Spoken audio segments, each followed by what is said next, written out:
എല്ലാവർക്കും നമസ്കാരം. ഇന്ന് നമ്മൾ വാൽമീകി രാമായണത്തിലെ 23-ാമത്തെ സർഗമാണ് ഈ വീഡിയോയുടെ ചർച്ചയ്ക്ക് വിധേയമാക്കുന്നത്. 22-ാമത്തെ സർഗത്തിൽ വിശ്വാമിത്ര മുനിയുടെ ആശ്രമത്തിലേക്ക് രാമലക്ഷ്മണന്മാരെ കൂട്ടിക്കൊണ്ടുപോകുന്ന സമയത്ത്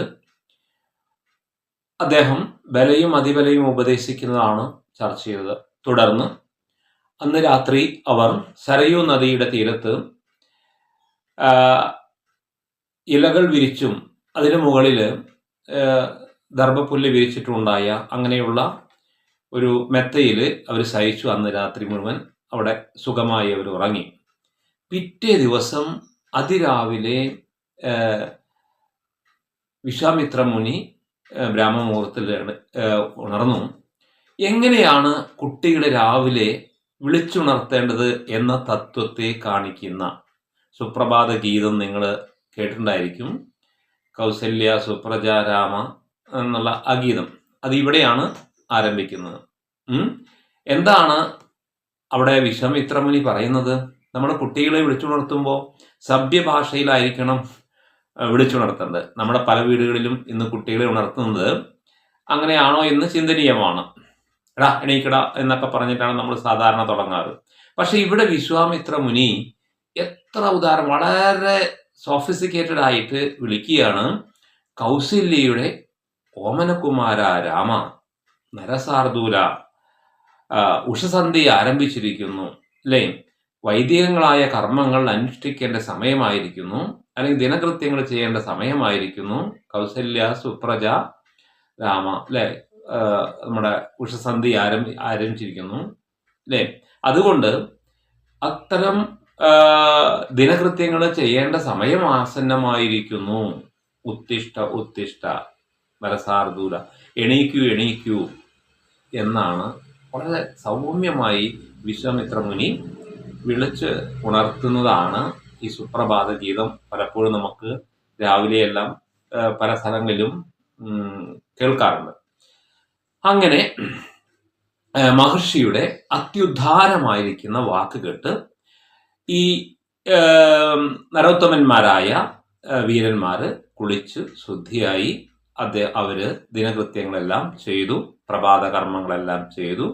അങ്ങനെ അവർ വീണ്ടും യാത്ര പുറപ്പെട്ടു. അങ്ങനെ അവര് വീണ്ടും സരയൂ നദിയുടെ തീരത്തിലൂടെ യാത്ര ചെയ്ത് അവര് ത്രിപതക എന്ന പേരുള്ള ഈ സരയൂ നദിയുടെ ഒരു സംഗമ സ്ഥാനമുണ്ട്. അവിടെ ഗംഗയുമായി സമന്വയിക്കുന്ന സ്ഥലമാണ്. ആ ത്രിവേണി സംഗമത്തിൽ അല്ലെങ്കിൽ അവിടെ എത്തിയപ്പോൾ, അവിടെ സാധാരണ ഗംഗാ നദിയെ ത്രിപതക എന്ന പേരിലാണ് അറിയുന്നത്. അവിടെ എത്തിയപ്പോൾ ഈ മുനികുമാരന്മാര് വളരെ ദിവ്യമായ, കാണാൻ വളരെയധികം സൗന്ദര്യമുള്ള ഒരു പുണ്യാശ്രമം ദൂരെ നിന്ന് കണ്ടു. വളരെയധികം അട്രാക്റ്റീവ് ആയിരിക്കുന്ന ഈ ആശ്രമം കണ്ടപ്പോൾ അവർ വിശ്വാമിത്ര മുനിയോട് ചോദിച്ചു. എന്താണ് ചോദിച്ചത്? ഭഗവാനെ, ഈ പുണ്യാശ്രമം ആരുടെയാണ്? അങ്ങനെയല്ല, നമുക്ക് ഏറ്റവും കൗതുകമായ ഒരു കാഴ്ച കാണുമ്പോൾ നമ്മൾ ഉടനെ ചോദ്യം ചോദിക്കുമല്ലോ, ധാര വീടാ എന്ന് ചോദിക്കുന്ന പോലെ ഈ ആശ്രമം ആരുടേതാകുന്നു, അല്ലെങ്കിൽ ഏതൊക്കെ ആൾക്കാരാണ് ഈ ആശ്രമത്തിൽ? അപ്പൊ അവിടെ കുറെ മുനിവരന്മാർക്ക് ഉണ്ട്. അപ്പൊ അവരെ കണ്ടുകൊണ്ട് ചോദിച്ചാൽ ഇവിടെ താമസിക്കുന്ന ഈ മുനിവരന്മാർക്ക് അവരാരാണ്, അത് ഏത് കാലഘട്ടത്തിലുള്ളതാണ് ഈ ആശ്രമം അല്ലേ? നല്ല നല്ല ഹോട്ടലൊക്കെ കാണുമ്പോൾ നമ്മൾ എൻക്വയറി ചെയ്യുമല്ലോ, എന്തൊക്കെ സൗകര്യങ്ങളുണ്ട് അവിടെ, എന്താണ് ഈ ഇത്ര അട്രാക്റ്റീവ് ആവാൻ ഈ ആശ്രമത്തിന് പ്രത്യേകത എന്ന് ചോദിച്ചപ്പോൾ അതിനെ പ്രതിവചനമായിട്ട് വിശ്വാമിത്ര മുനി പറഞ്ഞു കൊടുക്കുകയാണ്. ഈ ആശ്രമത്തിന്റെ പേര് കാമാശ്രമം എന്നാണെന്നും ഇതിനെ എന്തുകൊണ്ടാണ് ഈ പേര് ലഭിച്ചത് എന്നും ഒക്കെ വളരെ വ്യക്തമായി പറഞ്ഞു കൊടുക്കുന്നുണ്ട്. മുനികുമാര അല്ലെങ്കിൽ കുമാരന്മാരെ, കേട്ടുകൊള്ളുക. നിങ്ങൾ കേൾക്കേണ്ടതും നമ്മൾ അറിയേണ്ടതുമായ ഒരു കഥയാണ് ഇവിടെ വിശ്വാമിത്ര മുനി വിവരിക്കുന്നത്. ഇവിടെ പണ്ട് പരമശിവൻ തപസ് ചെയ്തിരുന്നു അത്രേ. അങ്ങനെ ആ തപസ് ചെയ്ത സമയത്ത് അദ്ദേഹത്തിന് തപോവിഘ്നം ഉണ്ടാക്കുന്നതിന് വേണ്ടി കാമദേവൻ, അന്ന് കാമദേവന് കന്ദർപ്പൻ എന്നൊക്കെ പേരുണ്ടായിരുന്നു. അന്ന് അദ്ദേഹത്തിന് എന്തുണ്ടായിരുന്നു? ശരീരമുണ്ടായിരുന്നു, അംഗോപാംഗങ്ങളൊക്കെ ഉണ്ടായിരുന്നു. പക്ഷേ പിന്നീടാണ് അദ്ദേഹം അനംഗനായത്, അതായത് അംഗങ്ങളില്ലാതെ, ശരീരഭാഗങ്ങളില്ലാതെയായത്. കാരണം ഇദ്ദേഹത്തിന്റെ തപസ്സിന് വിഘ്നം സൃഷ്ടിച്ചുകൊണ്ട് തപസ്സിൽ നിന്നുണർന്ന പരമശിവൻ ഇദ്ദേഹത്തെ, കാമദേവനെ ശപിക്കുകയാണ് ഉണ്ടായത്.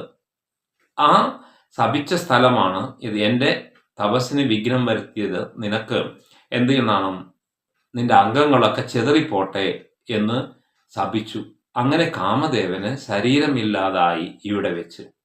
അന്ന് തൊട്ട് ഈ അംഗങ്ങളില്ലാത്ത ഈ ദേശത്തെ അംഗദേശം, നിങ്ങൾ പുരാണങ്ങളൊക്കെ കേട്ടുള്ള ഒന്നാണ് അംഗദേശം, അംഗദേശം എന്നും അറിയപ്പെടും. താങ്കളെ അനങ്കൻ എന്ന പേരിലും, അന്ന് തൊട്ടാണ് ഇപ്പൊ നമ്മുടെ കാമനകൾ എല്ലാവർക്കും ഉണ്ടല്ലേ, കാമദേവന്റെ പ്രവർത്തന ഫലമായിട്ടാണ്. ഈ കാമന് രൂപമുണ്ടോ ഈ ചോദിച്ചാൽ ഇല്ല.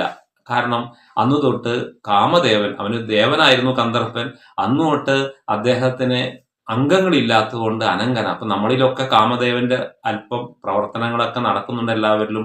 അതുകൊണ്ടാണ് നമ്മൾ പലതിനെയും കാമിക്കുന്നത്. അപ്പൊ അന്ന് തൊട്ടാണ് ഈ കാമദേവനെ ശരീരം വിടേണ്ടി വന്നത്. ആ വിട്ട ഈ സ്ഥലത്തെ അംഗദേശം എന്ന് പറയുകയും ഇവിടെ പുണ്യാശ്രമം സ്ഥാപിക്കുകയും ചെയ്തു അന്ന് തൊട്ട്. അങ്ങനെ ആ പുണ്യാശ്രമത്തിൽ അന്ന് തൊട്ടുള്ള മുനിമാരുടെ പിൻഗാമികളാണ് ഇപ്പോൾ ഇവിടെ താമസിക്കുന്നത് രാമ എന്നുമൊക്കെ രാമന് പറഞ്ഞു കൊടുത്തു. അങ്ങനെ ഇവരിത് ഈ കഥയുടെ പൂർവ്വഭാഗം സംസാരിച്ചു കൊണ്ടിരിക്കുമ്പോൾ തന്നെ ആ ആശ്രമത്തിലെ ഋഷിമാര് തങ്ങളുടെ തപോബലങ്ങളെ കൊണ്ട് ആ വരുന്നവരാരാണെന്നും അവരുടെ ജ്ഞാനദൃഷ്ടിയാൽ തന്നെ അവര് വിവരമറിഞ്ഞു. അവർ ഉടനെ തന്നെ അവിടെ ഓടിയെത്തി. അതിപ്രീതരായ അവര് വളരെയധികം ആനന്ദം ഉൾക്കൊണ്ടുകൊണ്ട് വിശ്വാമിത്ര മുനിയെയും രാമലക്ഷ്മണന്മാരെയും ആ ആശ്രമത്തിലേക്ക് കൂട്ടിക്കൊണ്ടുപോവുകയും അവിടെ അവര് ആ ദിവസം ചെലവഴിക്കുകയും ഒക്കെ ചെയ്തു എന്ന ഭാഗത്തോടു കൂടി ഈ 22-ാം സർഗം വാൽമീകി രാമായണത്തിൽ അവസാനിക്കുകയാണ്. അപ്പൊ ഇവിടെ വിവരിച്ചിരിക്കുന്നത് കാമാശ്രമണ വർണ്ണനയാണ്. ഇത് വളരെ ചിന്തനീയമായ ഒരു ഭാഗമാണ് എന്ന് പറഞ്ഞുകൊണ്ട് ഈ സർഗം ഉപസംഹരിക്കുന്നു. അടുത്ത 24-ാം സർഗവുമായി അടുത്ത വീഡിയോയിൽ